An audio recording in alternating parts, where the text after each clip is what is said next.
la sesión de metaformación de hoy,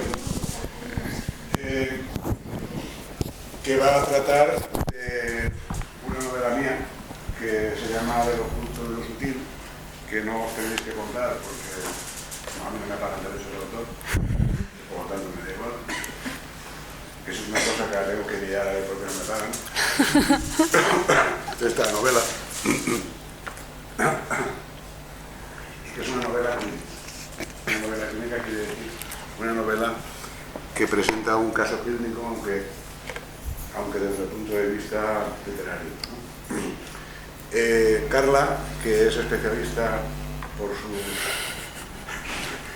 sus creencias artísticas, a llevar a cabo este tipo de análisis, pues le encargué hace ya meses que hiciera este seminario y ella, pues como siempre ha hecho, pues ha trabajado el libro y ha trabajado el caso y ahora nos contará de qué va esto de lo femenino oculto, que es como titulamos esta sesión.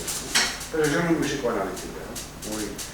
Hay que tener un poco de principios psicoanalíticos para comprenderlo.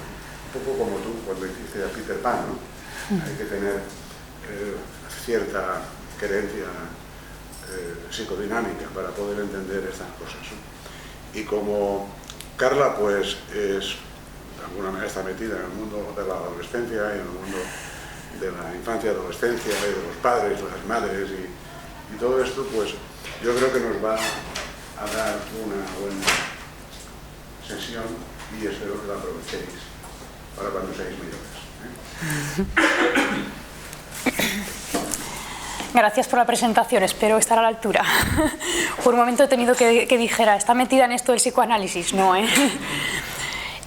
no, pero es verdad que cuando Paco me propuso hacer esta sesión, pensé, no me puedo quedar en la novela, no me puedo quedar en el libro, hay que ir un poquito más allá, ¿no? Pero hasta que no lo lea, no sabré qué es ir más allá de la novela.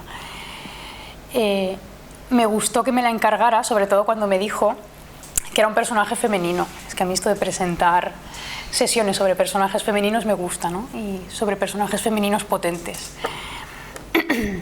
Además sobre algo oculto, ¿no? Que esto le da como más misterio y lo hace interesante. Yo no sé si los que veníais hoy a ver la sesión sabíais que estaba basada en una novela de Paco. La presentación que hace él por Facebook no lo dice, ¿no? Es basada en una novela clínica. Bien, es su novela. Por si no era suficiente presión esto, ¿no? Como os digo, la parte de que fuera un personaje femenino me gustó, me motivó. Paco se ha mantenido muy respetuoso y muy distante. Me ha preguntado, ¿pero tú lo has entendido? Y bueno, yo creo que sí, ¿no? Vengo a explicar lo que yo he entendido de la novela. Y ni me ha orientado, me ha dejado hacer completamente, así que, para bien o para mal, lo que os presento es lo que yo he entendido de esta novela y lo que a mí me apetecía explicaros. Luego ya, si alguien quiere sacar otras conclusiones o decide leérsela, pues bienvenido sea.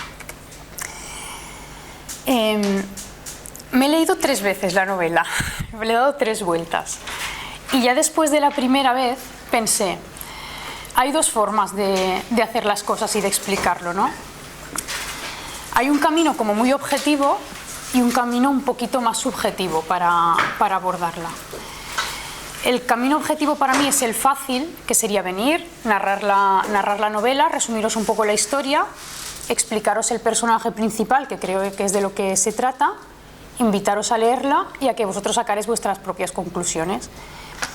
Y luego hay un segundo camino, un poquito más difícil, pero en el que yo he decidido meterme un poco, ¿no?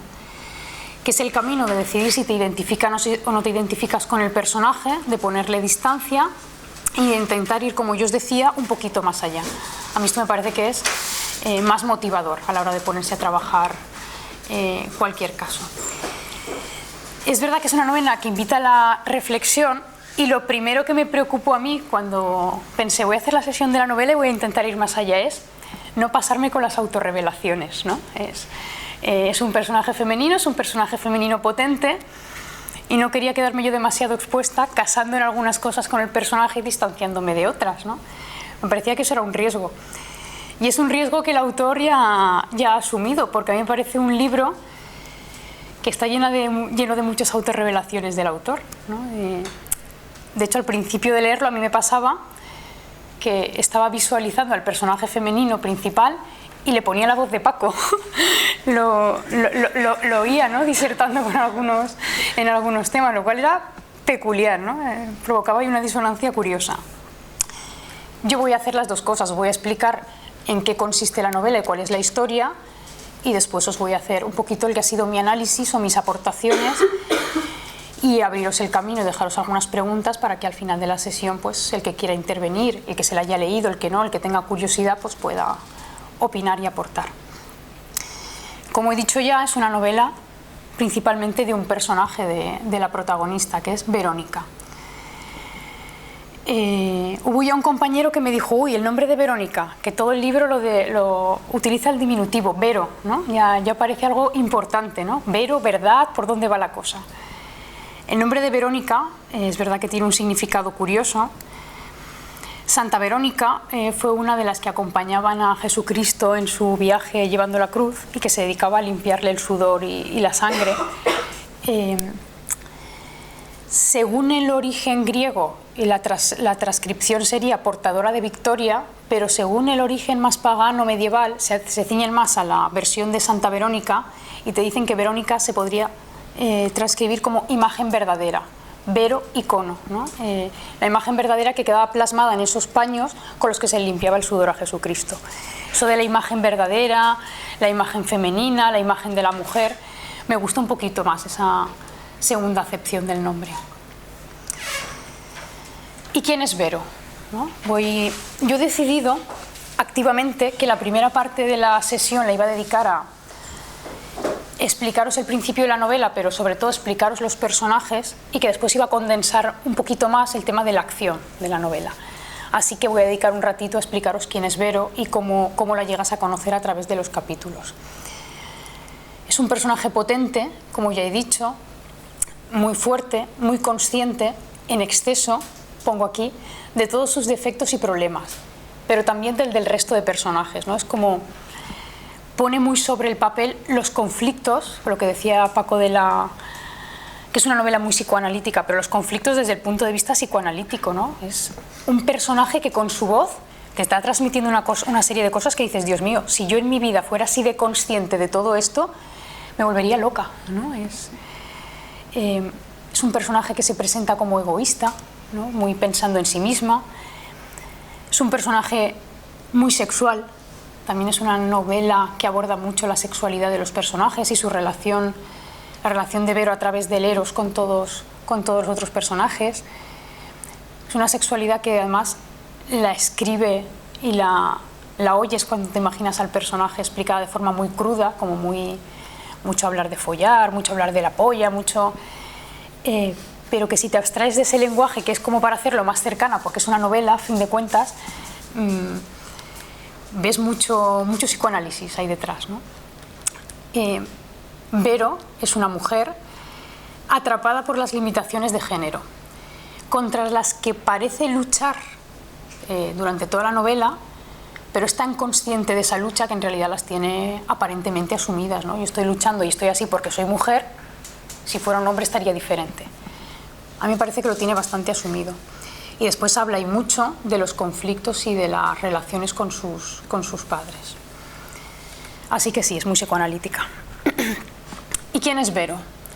Es una pelirroja de 30 años, por si no te puedes identificar más con el personaje, tengo algún año más, pero era más fácil identificarse con el personaje, ¿no? Que está preparando una tesis, ha estudiado filosofía y está preparando una tesis sobre Sade y el mal, ¿no? Sobre el Marqués de Sade. Ella se define mucho a través de su relación de pareja, sus relaciones con el resto de personajes. Tiene una relación de pareja estable, de 6 años. Está sin empleo porque ha decidido dedicarse a preparar su tesis y porque se ha resignado a ser durante un tiempo una mantenida de su pareja. Pero no lleva bien esta resignación y ser una mantenida y el tener que depender de otro. Yo creo que es de lo que más conflicto le genera. Se describe como habiendo sido una superdotada desde pequeña y que eso ha hecho que no encaje en su ambiente, se ha sentido muy incomprendida y te explica que es hija única. Y esto es importante porque luego algunos de los personajes principales son sus padres, ¿no? Como he dicho, ella es un personaje muy sexual, que se define mucho a través de la sexualidad y dedica bastante tiempo de la novela a presentarse físicamente y sexualmente, ¿no?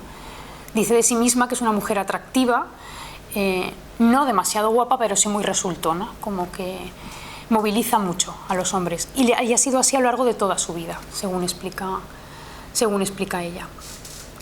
Y de hecho es curioso cómo acaba hablando de sexualidad y de su sexualidad con absolutamente todos los personajes de la novela. Y además, insisto, de una forma muy cruda, ¿no? Y partes que dices, chica, eso está bien pensarlo, pero no decirlo, ¿no? Guárdate algo para ti. Y esta chica a nivel sexual se guarda muy poco para sí misma. Como os decía, es una mujer fuerte, egoísmo que acepta, sexualidad que acepta, y nada más empezar la novela te quedas con una sensación de este personaje es insoportable. Nadie podría vivir así, siendo tan consciente de sus defectos, de los defectos o conflictos de los demás y sexualizándolo todo. ¿Cómo puede estar así este personaje? Y al principio, como que eso chirría bastante. Entre eso y que yo la visualizaba al principio con la voz de Paco, imaginaros, ¿no? Es curioso. ¿Y qué es lo primero que pensé yo? Y bueno, soy una mujer, estoy leyendo sobre un personaje femenino, ¿y qué pasaría si yo fuera un hombre? ¿Qué pasa cuando se lee esta novela un hombre y se encuentra con este personaje principal? Yo pienso que habla tanto de sexo de forma tan cruda y de forma tan liberal que un hombre debe pensar, nada más leerlo, este personaje es inventado y no existe, ¿no? No hay ninguna mujer que tenga las cosas tan claras, ni que le guste tanto la actividad sexual, ni que folle tanto, ni que lo tenga tan clarísimo. Es muy directa y al principio yo creo que te quedas con la sensación de que habla como un hombre, ¿no? Que transmite la sexualidad como un hombre. Y por eso transmite como un hombre y teóricamente es una mujer, yo creo que para un hombre eso es complicado. ¿Y qué creo yo que le pasa a una lectora femenina o que a mí me ha pasado, que yo creo que es lo que más posiblemente ocurra, ¿no?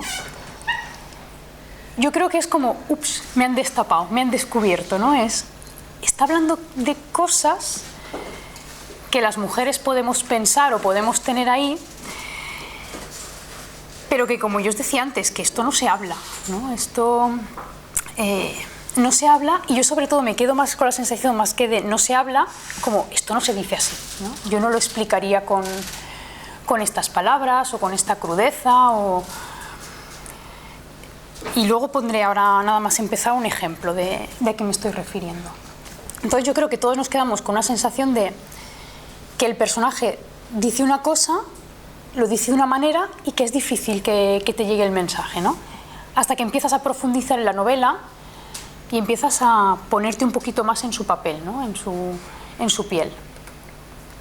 Por eso yo creo que el tema de femenino-masculino y cómo abordas esta novela a la hora de leerlo es muy importante, ¿no? Y es muy importante ser hombre, ser mujer, y yo creo que también leerlo en el momento vital, ¿no? No es lo mismo que esto se lo lea un quinceañero que se lo lea un treintañero que se lo lea una persona de 60 años. Yo creo que te entra diferente esta novela.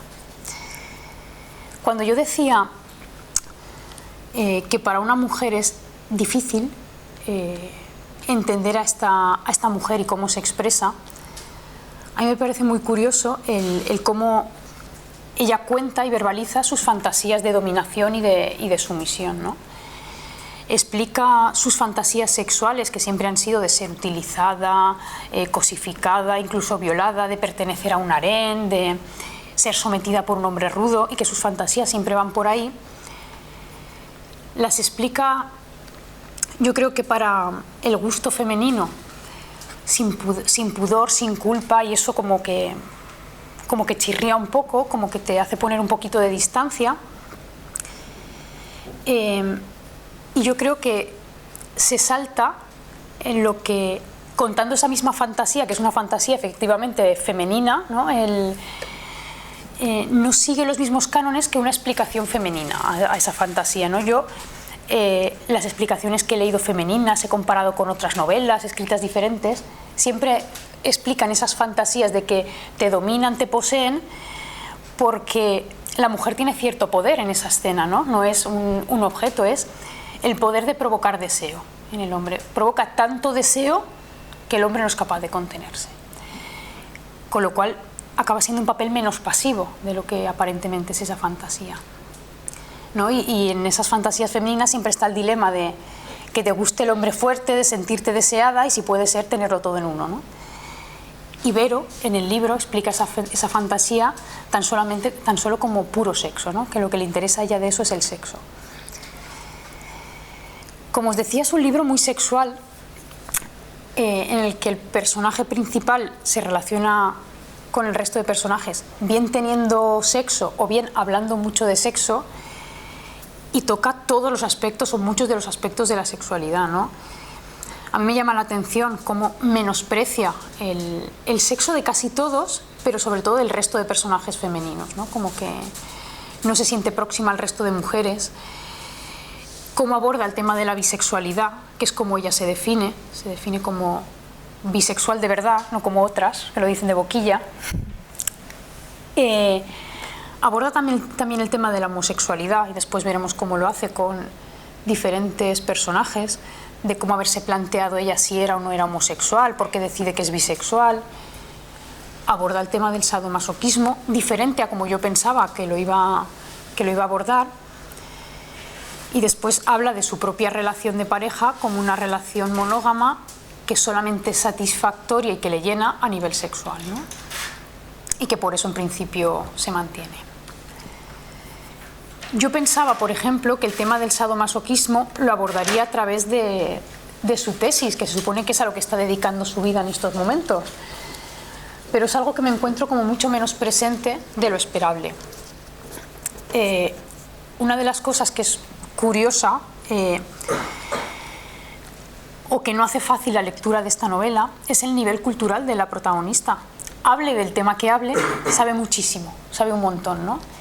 Y es algo que para una chica de 30 años dedicada a la filosofía, pues como que dices, ¿cómo ha llegado a saber tanto? Yo imagino que esto es a través del autor, ¿no? Esto es la sapiencia del autor. Y que chirría en una persona tan joven, ¿no? De 30 años.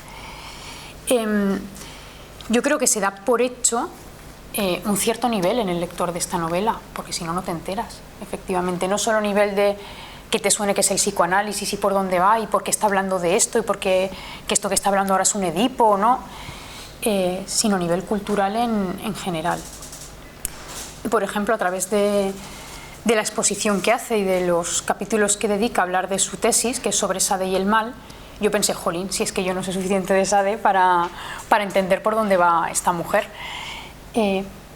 Aunque lo cierto es que después no es tan relevante, por lo que te explica la novela y lo que a ti te puede sonar de el personaje del Marqués de Sade, pues te orienta bastante. Con lo cual yo pensaba que iba a tener más peso, pero no hace explicaciones de Sade, hace explicaciones de Verónica en el libro sobre el sadomasoquismo. Lo que sí que destaca mucho y por lo que yo creo que se nombra tanto la tesis es la importancia de la intelectualidad para este personaje femenino, cómo es a fin de cuentas incapaz de verse atraída por alguien que a nivel mental no esté a su altura, ¿no? Después realiza una bonita crítica al sadomasoquismo light y explora mucho y habla mucho del concepto de entrega y de tener un amo, ¿no? al que entregarse. La novela, después de hacer la presentación del personaje principal de Verónica, se articula toda a partir de que este personaje tiene un sueño que después a lo largo de la novela va explorando, va hablando con otros personajes, va intentando darle un significado. Y este sueño os lo voy a resumir porque es muy breve y después se va expandiendo a lo largo de la novela. Soñé que estaba desnuda a los pies de un hombre desconocido. Él estaba vestido y yo sostenía un libro en mis manos. Era un libro de poemas y al parecer me escuchaba recitar. En un momento determinado y a una indicación suya abandono el libro en el suelo, me pongo de rodillas con los ojos cerrados y él me estampa una sonora bofetada en la mejilla. Despierto sobresaltada y despierto a Andrés. Pues eso, a partir de ahí y de su intento de interpretar este sueño, es lo que comienza a articular la historia de la novela. Y ahora vamos a empezar a ver la relación a través del resto de personajes. Andrés es su pareja, una pareja, como os digo, que es estable de hace ya 6 años, conocidos desde la infancia, que trabaja en una empresa familiar con su madre y con sus hermanas, y a la que Verónica considera que está sometida, ¿no?, a esta madre, ¿no?, a este matriarcado. Andrés es un chico tradicional, que quiere una boda, que quiere tener hijos, que sexualmente son muy compatibles, y de hecho de él dice que es la única persona que la ha amado hasta ese momento. Después está la tirantez de Verónica con ser una mantenida, que es el quien la mantiene económicamente mientras ella se dedica a hacer su tesis. Y es, como yo os decía, alguien que la satisface sexualmente, pero que a otros niveles pues como que se le queda coja esta relación. Sobre todo habla de sentirse una incomprendida a nivel intelectual, ¿no?, que no llega a estar a su altura ni a su nivel. Desde el principio de la novela, Vero plantea que esta relación tiene los días contados. Además deja ahí una sospecha de homosexualidad en su pareja, no declarada, ni conocida, ni sospechada por él, según dice. Y a mí lo que más me llama la atención en esta relación es el intercambio de roles masculino y femenino, ¿no? Dejando aparte que Vero es la mantenida, que es lo único que no lleva bien de esta relación, ella domina la relación al resto de niveles. Y de hecho hay varias escenas y varias explicaciones de celos, de situaciones de celos de su pareja, que son unas discusiones en las que no te cuesta ver los papeles cambiados, ¿no? Como él expone que vas a acabar dejándome por otro, que va a ser más listo que yo, que va a ser un médico, que va a ser un abogado, que es que me dejarás al final. Y se coloca en una situación muy femenina en esas discusiones. Me parece muy bonito como este libro, que es tan psicoanalítico y tan presentado por un personaje desde este enfoque, su pareja le paga al psicoanalista durante 2 años, y cuando ella comienza a mejorar y a vislumbrar algo, hace: uy, te voy a cortar el chorro por ahí, y deja de ir al psicoanalista, ¿no? Y también es muy patente el tema de la sexualidad en la pareja, cómo ella se describe como plenamente satisfecha a este nivel con su pareja hasta determinado momento, y cómo él le verbaliza en varias ocasiones: tu sexualidad y tu apetencia sexual me da miedo, ¿no? De hecho, es después de esta frase cuando ella tiene el sueño que luego le cuenta al despertar. Mónica, para mí de entrada es la mejor amiga de Verónica, y de entrada era como un personaje muy secundario que va ganando interés a medida que avanza la historia, y gana interés porque se pasa todo el libro luchando con él, ¿no? En cuanto: tú eres muy femenina, tú eres la típica mujer, tú quieres hijos, tú quieres casarte, tú tienes un marido que a mí no me llenaría, pero ahí estás con él. Y yo creo que al final hace pensar y mucho al personaje principal, a Verónica. Mónica fue la mejor amiga, sobre todo mientras fueron solteras, como ella misma explica. Está casada con Juan Antonio, que la ha convertido en lo que teóricamente ambas odiaban. Habían estado como muy mimetizadas. De hecho, Vero cuenta muy bien que Mónica la imitaba a lo largo de la vida en muchas cosas, hasta que de repente aparece Juan Antonio, la abduce, la casa, ¿no? y la convierte en una mujercita de su casa. De hecho, tenían mucha complicidad, han tenido escarceos sexuales entre ellas, han tenido relaciones lésbicas. Y una de las recriminaciones que Vero le hace a Mónica es: pero si tú eres bisexual, ¿no? ¿Y qué haces casada con este y resignándote a eso y resignada a la sexualidad que tienes con él? Y en esta relación, Vero también tiene una postura muy masculina, muy dominante, ¿no? En las relaciones sexuales lo describe como: yo la tengo que ir enseñando porque si no ella no sabría, el hecho de profesora. Y después tiene un trato muy despectivo, como yo os decía, hacia su día a día, a sus elecciones en la vida. La ve como inferior en todos los niveles. A través de esta relación, Vero va exponiendo cómo ha ido experimentando con el sexo con Mónica, ¿no? Cómo jugaban con las bolas chinas, se lo compraron juntas, como estas mismas bolas chinas que ya se compraron para sentirse más unidas entre ellas, ahora Mónica las utiliza con su esposo y ya lo vio como una especie de traición. Mónica explica que está explorando el lado sadomaso light con su esposo para darle un poquillo de alegría a la vida marital, y algo que podía ser interesante o que Vero viera con buenos ojos, y yo creo que ella se lo explica así, ¿no? Fíjate tú lo que estoy yo intentando, a ti te gustaría. Vero lo que hace es menospreciar el tipo de sado que estáis haciendo vosotros, ¿no? Eso está pactado de antemano, eso es predecible, ya sabéis hasta qué nivel vais a llegar, eso no es auténtico sadomaso. Si yo fuera sado, yo me entregaría absolutamente, me daría igual el dolor, yo sí que me entregaría del todo, ¿no? Y la menosprecia ese nivel.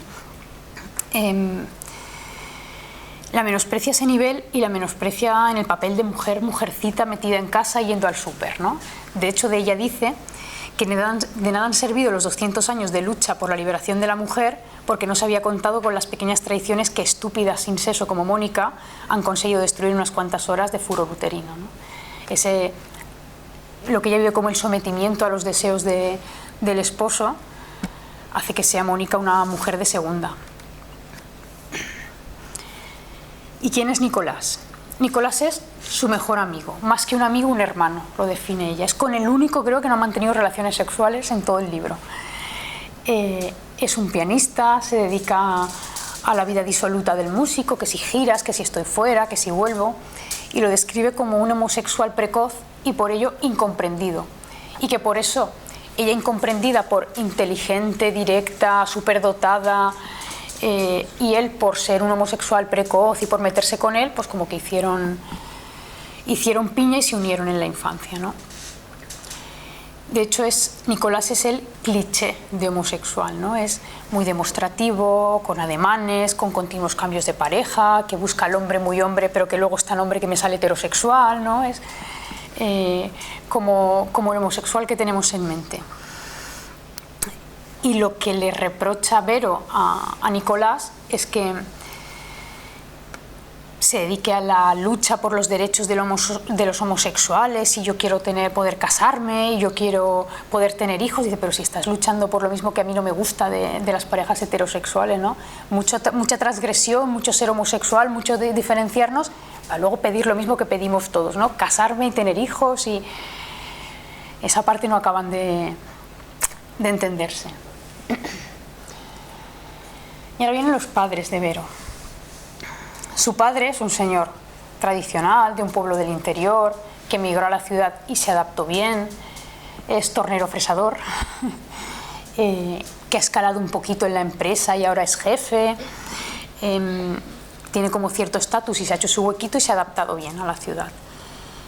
Explican que el matrimonio de los padres de Vero fue un matrimonio tardío y cuando ya nadie se lo esperaba, ¿no? La madre tenía 36, el padre 34, se encontraron los dos emigrados del pueblo en la ciudad, se casaron ya casi por conveniencia, por no estar solos, y se quedan embarazados, ¿no? Cuando ya ni siquiera se lo habían ni planteado ni propuesto, y tienen esta hija. Esta hija, por sorpresa, pues bueno, pues la vida nos la ha dado, ¿no?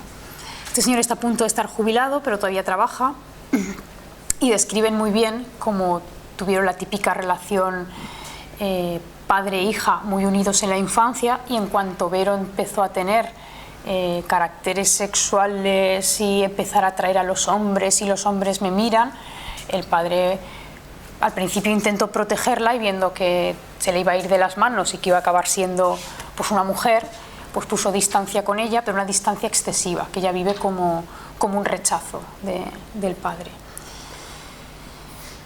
Aparentemente entiende al padre, de hecho, como ahora describiremos cómo es la figura de la madre, del padre llega a decir: espero que este hombre se haya buscado fuera de casa lo que no tiene en casa, ¿no? Es como muy comprensiva hacia él.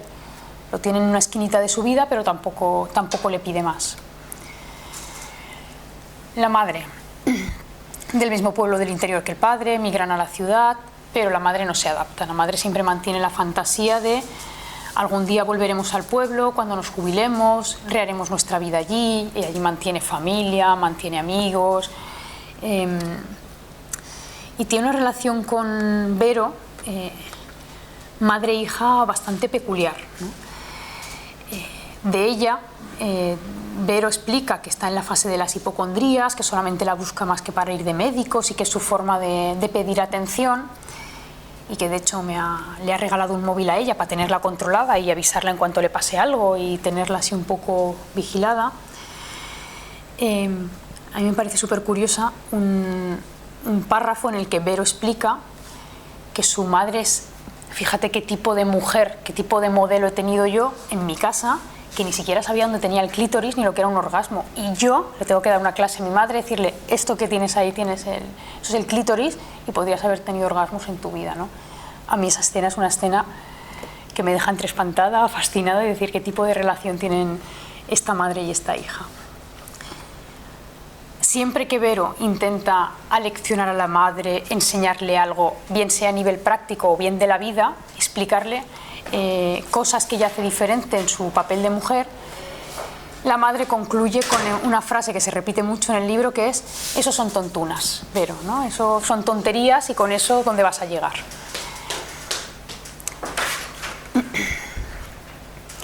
Vero, como os digo, es tremendamente crítica con el modelo femenino que le ha tocado en su casa. La menosprecia mucho a todos los niveles. Dice de su propia madre que se considera de una casta más ínfima y se conforma con ello, ¿no?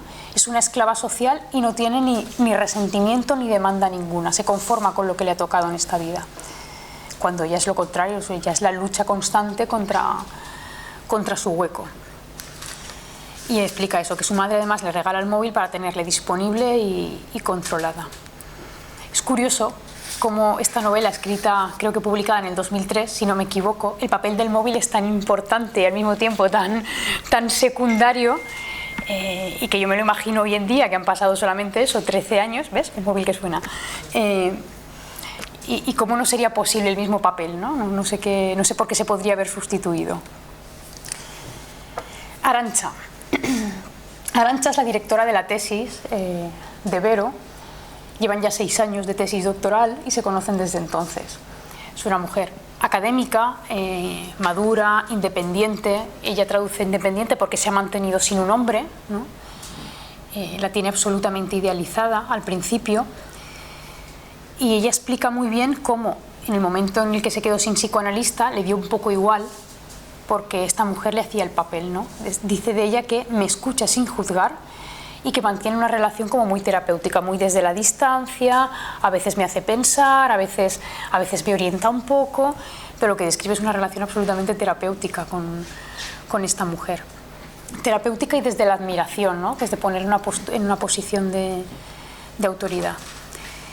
Y con esta mujer tiene varios debates a lo largo del libro sobre cuál es el papel del hombre y la mujer en esta sociedad actual, y acaban concluyendo ambas que los hombres están confundidos por la liberación de la mujer y también que la lucha feminista ha sido un error estratégico, ¿no? Que las ha dejado en una posición sin saber muy bien dónde ubicarse. Está tan fascinada con este personaje que dice de ella que se está resistiendo a acabar la tesis para no tener que alejarse, ¿no? Y está identificada y se ven en párrafos como por ejemplo este: tanto Arantxa como yo representábamos la contradicción, en tanto que no sabíamos de ningún modelo que pudiera contener todos nuestros anhelos. Es la primera persona a la que Vero le explica este sueño que ella está intentando interpretar y entender por qué motivo la ha dejado tan trastocada. Y es Arantxa quien le dice: eso es una fantasía de sumisión, y le preguntan y le hace cuestionarse si tú has tenido otro tipo de fantasías de ese tipo, si sabes quién es ese hombre que te da la bofetada, le hace empezar a preguntarse cosas.